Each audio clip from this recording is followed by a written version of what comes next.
Hello. And that game was annoying. That game was quite annoying. You know what else is annoying? The fact that I do not have a microphone anymore because the other one broke and you all yelled at me and I threw it in the garbage. And then that was like literally right after the last one of these I did. And then I forgot that I threw it in the garbage and I forgot to grab the other one that I have. And so now I don't have it because Jason had it, and now I'm going to have to get it later. So now I look like a jackass wearing these ear pods because I think people who wear ear pods kind of look like a jackass. And I am one at the moment, which is fine. It goes with what happened today. It goes with feeling like a jackass. I feel like is kind of what we should feel like today, right? Because the Golden Knights were I'm not going as far as great. I'm not going to say they were awesome tonight. I'm not going that far, but I mean, I thought they were pretty clearly the better team. Like I thought they were generating pretty dangerous opportunities basically the entire night. Like I felt pretty comfortable most of the night that something was going to end up going. I thought the game started off a little bit slow, not a ton going on. The Golden Knights had some chances, but not the danger that we saw over the course of the game. And that's kind of why I wanted to do one of these today, which is like, okay, it's fine if you wear the AirPods to listen to the podcast. It's when you wear the AirPods on camera, then when instead of just having a microphone, which could be like here, that's not good. That microphone good, ear pods not as good. But we'll see. I don't. It works. It works. At least it's not crackly like it was. I thought as the game progressed, as they got through the big penalty kill, as they got their opportunities. The reason why I wanted to do one of these today was basically to say, look, like that's kind of one that we've had a lot of these games where we said, well, they weren't that good. They found a way to get through it and win the game. This one's kind of a little bit the opposite. I'm not going completely down, and I didn't do it when I thought they were like they should have never won that game. They always were in a good position to win that game or whatever those ones in the past. This one's a little bit of the opposite. Yeah, they had enough opportunities. Yeah, they got to probably bear down and bury one of those 4 breakaways. There's a 3-on-1. There's the Dorofeev right out in front. Stone had one right out in front. There's a lot of different chances. I don't even think the Carlson one's officially a breakaway in the first period. We kind of shoveled it into the side of the goal. Like, I feel like normally we're going to get one of those. However, I'm not sure what one looks like. And I always kind of caution people in these games. And it's interesting because we've kind of fallen into a few games like this. The Kings game was a bit like this. Now this game is like this. The Ducks game certainly was not. But I feel like this is a situation. Oh yeah, 100%. I would not wear sunglasses indoors. I don't even really like to wear a hat indoors, which is disappointing because I have the hairstyle that is good for hats indoors and outdoors. I'll take the Cotter question in a second. I don't want to go to that one yet, but like, if they get the one, how does the game turn? Because you look at the way Washington played a good portion of that game, especially most of the third period, maybe a little bit towards the back end of the second period, but a lot of the third period where they're basically scrambling in the defensive zone, trying to do everything they can to get in front of pucks, trying to get their sticks on pucks, not as worried about cleaning, getting out of the zone cleanly, not really trying to get transition going. Like, if Vegas were to get the goal, what happens? There's a possibility, and I don't think it's all that crazy to say the game opens back up and now Vegas gets 2 and 3 and 4 and potentially wins the game. I think the Golden Knights are a better team than the Washington Capitals at this point. However, I don't want everyone to just say like, oh, we had all these great opportunities. One goes in, and now all of a sudden we're definitely going to win the game. Well, maybe like that's possible. I certainly think you got a better shot. I mean, clearly you have a better shot of getting to overtime, but at the same time, they're going to change a bit of the way they're going to play. They're going to attack a little bit more, especially if Vegas gets a second one. You're going to see a little bit more offensively. And we did see some penalties drawn. We did see them generating a little bit. They are able to get that goal on the bad pinch by Hutton. So there were opportunities there, and that's why I caution it a little bit. That being said, I think the hallmark of what I think Vegas is at their best offensively, we saw a good portion of today. Now there was one element missing that's been missing in the three losses, all of them, the Kings game and the Ducks game, and now this game that was missing. But the element that was good, and I'm going to tell you before after I tell you, wow, I blew that one. I was about to make a great transition and then I blew it. I'm going to tell you what those elements, good and bad, are after I tell you that this Periscope and all Periscopes are brought to you by the Jimmerson Law Firm. The Jimmerson Law Firm is one of Las Vegas's preeminent law firms specializing in high stakes business, civil, and family litigation. When winning matters, seek out the Jimmerson Law Firm. Winning would have been great today. When winning matters, the Golden Knights should have suck out the Jimmerson Law Term. Don't suck out you know what I'm saying. Back to those good things. The good thing.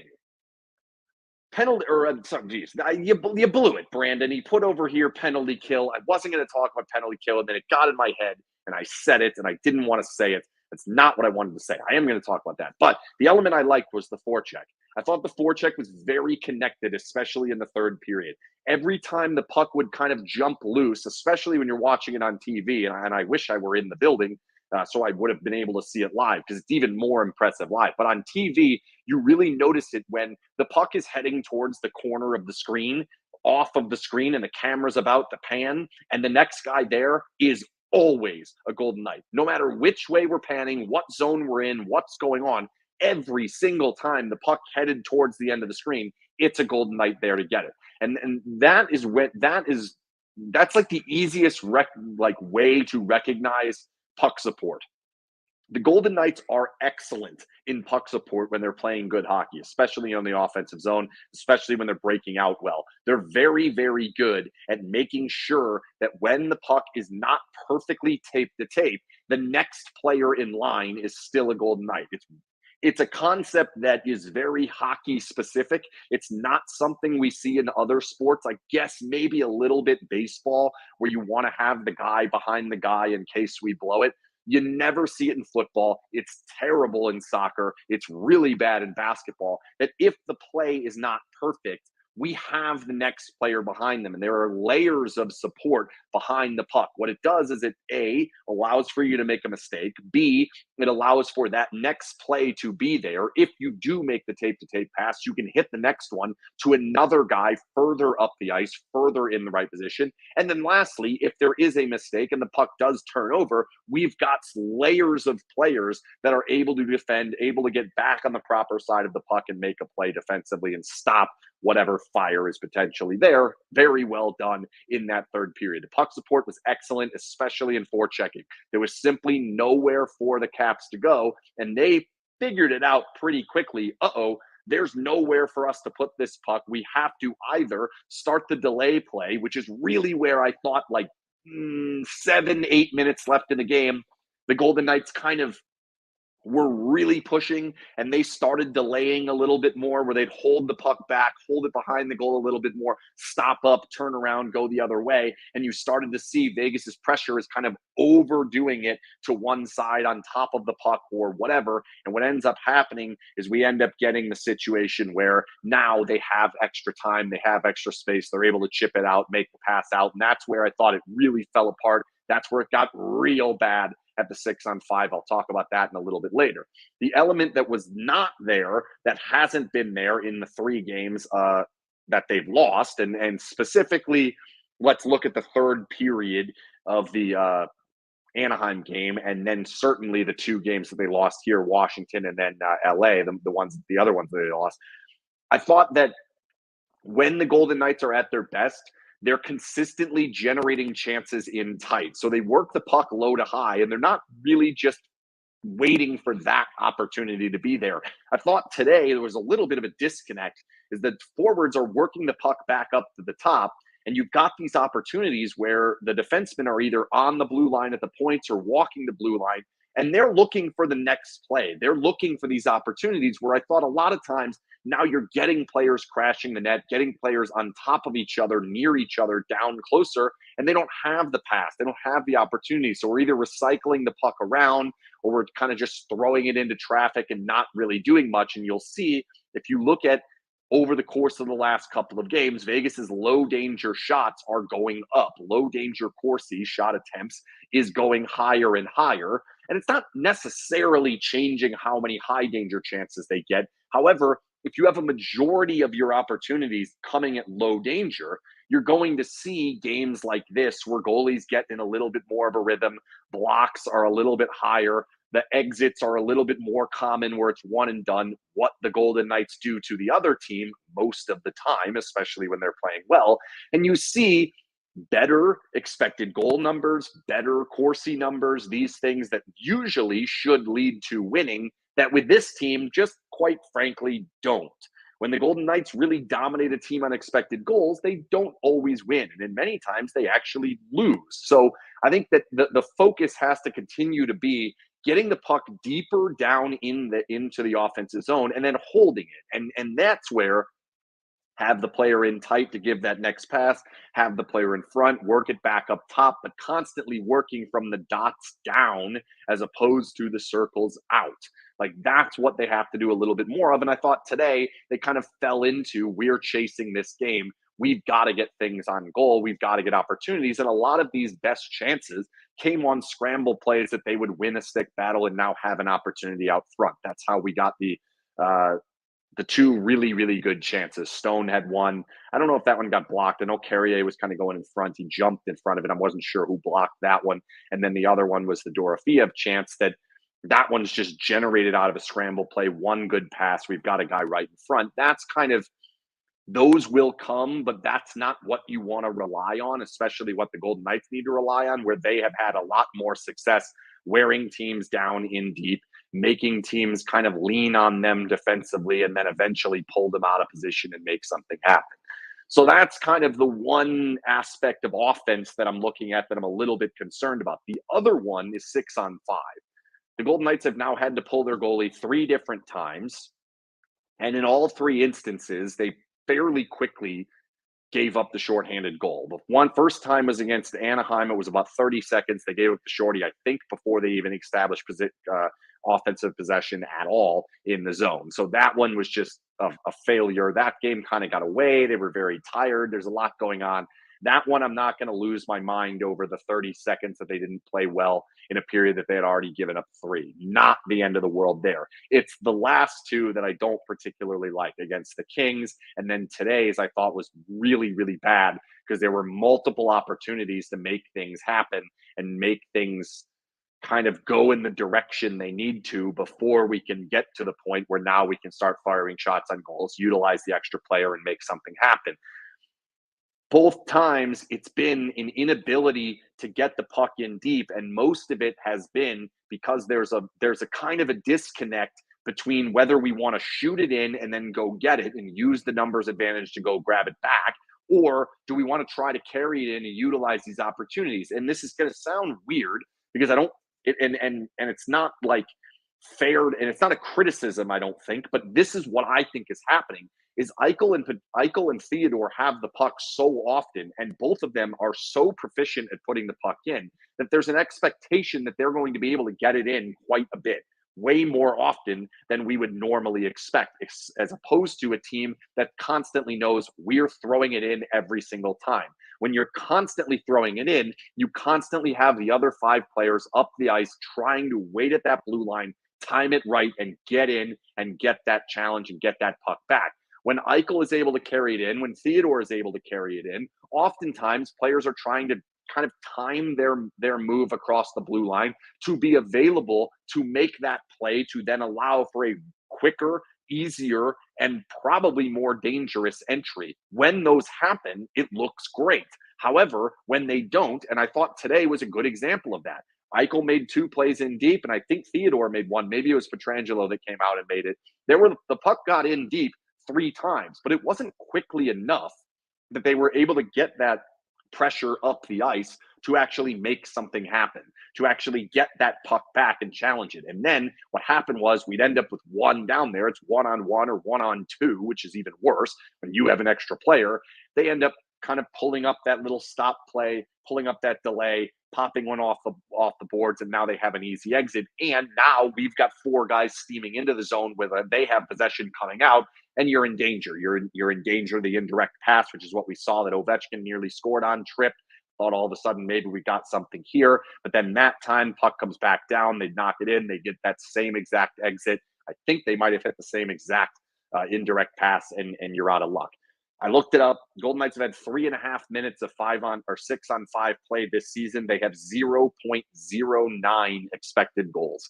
That means they are not even a tenth of a goal, which means if they want to generate 1 goal at 6-on-5, they need to play 35 minutes of 6-on-5. That's ridiculous. That number should be closer to 4 minutes. They should have close to a full expected goal at this point. So let me talk about a few other things. But first, I want to talk about Graffiti Park, a new sponsor here at SinBin.vegas. I have a picture that I'm going to share that is going to pop up here shortly. GraffitiPark.com. No, GraffitiPark.org. I don't know what GraffitiPark.com is. GraffitiPark.org. .org, not .com. .org. I'm not a big .com guy either. I don't have a .com. We're .vegas. Hey, look at this. This is fantastic.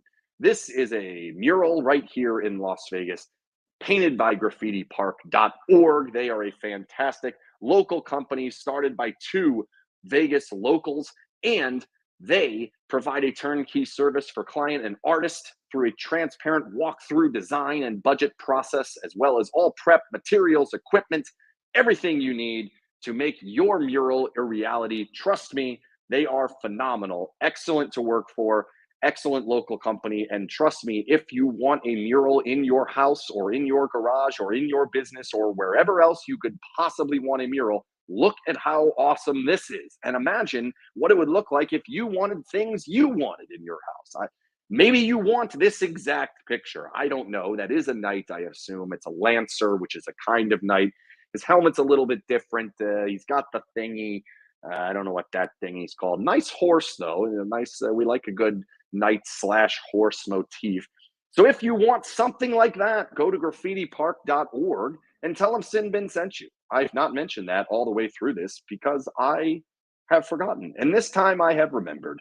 And I think you should tell them that SinBin sent you, and they will hook you up with their friends and family discount, which is fantastic. Okay, so other things that are good/bad/other things I wanted to talk about. I don't know. I don't really have one side that I'm going to go with. I'm going to go with the next thing, which is that we seem to be in a situation where the Golden Knights can't win a low-scoring game. I'm not really sure why that is.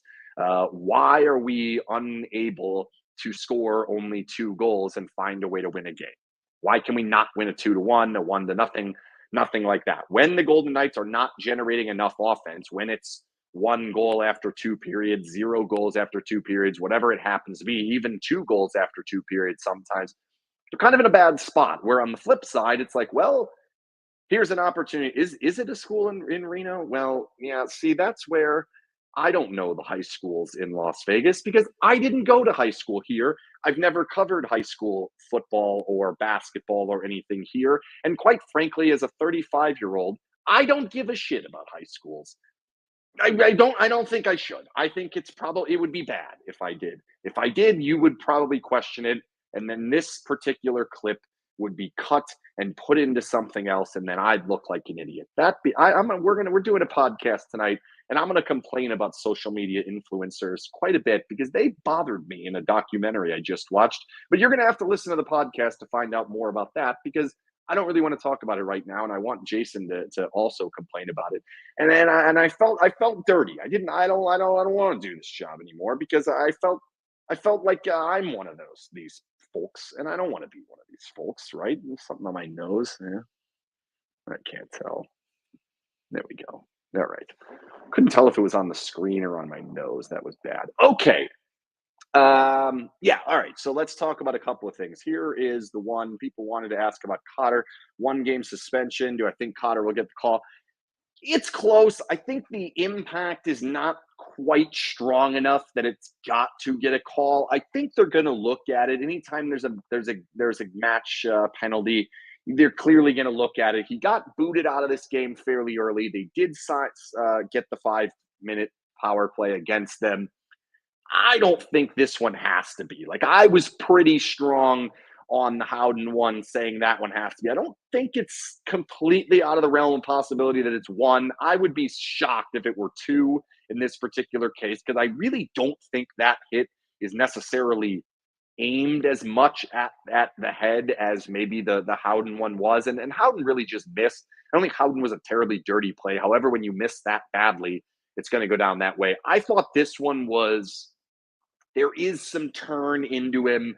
The puck is a little bit closer. It's down, like you've got the opportunity where it's closer to the goal. There's a little bit more of a play. It's not just a play to blow something up. Like, I don't think it has to be. I'm going to lean on saying it's no suspension. I think he might get fined. I'm not even sure on that one. He served the match penalty. He's out of the game. They have to kill the 5-minute power play. That should be it for me. I don't think it's a vicious hit to the head. Yeah, it's a hit to the head. Yeah, we need to take those out of the game. But I thought the penalty that he served in this particular game is enough. What is the other one here? Here we go. Does the goalie rotation change now after tonight's result? I don't think it's going to change no matter what on this trip, based on just the style of the trip or layout. I don't know what to call it. Today's game, now we've got one Thursday. That's clearly going to be Hill. That was always going to be Hill. Then we've got a back-to-back, which is going to be one of each, and then the other one's going to be Hill. So I would assume it then is Hill, Thompson in the back-to-back, maybe, or sorry, Thompson, Hill in the back-to-back. Maybe they flip it. I don't think it really makes a difference. I would say no, it will not change. You're still going to get Hill getting 3, Thompson getting 2. And I thought Thompson was all right today. I didn't think he had a ton to do. And the 1-2-on-1, I thought he was maybe a little off angle on that one. So I wasn't like, this game is certainly not on Logan Thompson. I understand what happened in the last one. He's trying to poke it out and make a play going the other way real quick. Guy beats him. Not that worried about that. Not concerned about that really at all. One thing I am concerned about, though, that I had on my list over here is penalties. They got to draw more. And like today, obviously, you kill 9 minutes of penalty. You then get a couple and have the opportunities. And I thought power play wise, it was not good. They have a solid penalty kill. They have a hot penalty kill. It's been very good. They've killed 20 in a row, 18 coming into this game. So clearly that influences a little bit. But in this game, like, you need opportunities to get to the goal. Like, you've got to get pucks to the goal. And it seemed like they're constantly falling back into this same problem that they have, which is really wanting to get some of those seam passes in. And when you're forcing these seam passes over and over, eventually they're going to get knocked away. You get the one where Marchessault fired it too hard across, and then Carlson has to play it off the wall and can't. And you get that clear there. You have the couple that were kind of slid through the middle that get blocked by the defensive guy in the middle of the box. Like, they've got to get pucks to the goal. And I will admit, like, I didn't and never really have viewed Chandler Stevenson as like a focal point on the power play, or really even a key portion to the first unit power play. It's always really been, to me, the other four, Stone, Eichel, Marchessault, and whoever's up top, whether that's Pietrangelo or Theodore on the given game. I think there's something to be said about the like occupation. Is that the word? Like, how much players have to focus, defensive penalty killers have to focus on the player in the middle. I think their best bumper player is Chandler Stevenson. And I think as we're seeing games without him, we're noticing that a little bit more. That doesn't mean he's going to score a bunch of goals. He's going to get a lot of these opportunities. But I do think that those sticks have to be on him, where when Stone gets in there, I don't think it's as dangerous. And now, obviously, we're also taking Stone away from the net front, or off to that side on Eichel's side where he's really dangerous. We get the jam play. We get all these opportunities that are usually there that aren't there. Now it's Marchessault down there, and I don't think it's as dangerous because he wants to float a little bit higher up. And we're not as close to the goal. We don't have that seam pass really taking up a lot of the thought processes of the penalty killers. And I think that that's missing at this point. At 5-on-5, I don't see it all that much that it's missing. I don't feel like they're missing Nick Waugh and Chandler Stevenson that much at 5-on-5. Penalty kill, I don't think they're missing him that much there either. And it was shown there. I think where we're missing Stevenson is on that spot. Yeah, it allows for different opportunities, but I think Pavel's playing halfway decent. I think Amadio's doing fine in that role as the center. I certainly don't think he's bad. I don't think that there is all these opportunities that we're saying, oh, if we have all the centers back in line, we're going to smoke teams because we have. I just don't see that at 5-on-5. They're generating opportunities. They're getting the puck in the offensive zone. They're not getting killed on draws. They're not dropping coverage in the defensive zone. Like the fill-in centers, Howden and Amadio, are not playing at a level so much below. And I certainly don't think the fill-in wingers are playing at a level that much below once we get everything back to its same place. That's my opinion. I might be wrong on that one. We'll see if they are able to get back to health. I do think getting Nick Hague back would help. I just feel like there are issues sometimes with what Ben Hutton's doing out there. We see it from time to time. I certainly think we saw it today on the break where it's a Hutton pinch that's not very good, and you get that. Hall hasn't been great. Korzak hasn't been great. So I think getting the 6 back and having that kind of back in a good position. But again, they gave up 1 goal for real today. Like, yeah, it's 3-0, but they really gave up 1. That's good enough. Like, that's enough defensively. That should not be a problem. So that's where I'm at. Thanks again to the Jimmerson Law Firm for sponsoring all Periscopes this season. We'll have another one. I don't know. I'm not doing one on Thursday because there's a soccer game right after USA against Trinidad and Tobago. God, we got to win that game by 6. Come on, let's go. Saturday or Sunday, we'll see if we do one on either of those. It's going to be tough, but I'll definitely do one next week on the Wednesday after the Stars game. That should be a good one. So we'll definitely be back in that one. Podcast coming up tonight. Jason's driving here as we speak. So we'll definitely be doing that one. We'll have that podcast. And hopefully by the next time I do this, I will have a microphone so I don't have to wear these goddamn earbuds and look like an idiot. That's it. Good night, everybody. Hopefully they stop losing. 2-3-0 in the last, not great. The only win, one of the recent wins is the Sharks. Not ideal, but that's okay. I'm not that worried about it. They'll be all right. They got enough wins. There's enough wins in the bank. It'll be fine. Everybody relax. It'll be fine.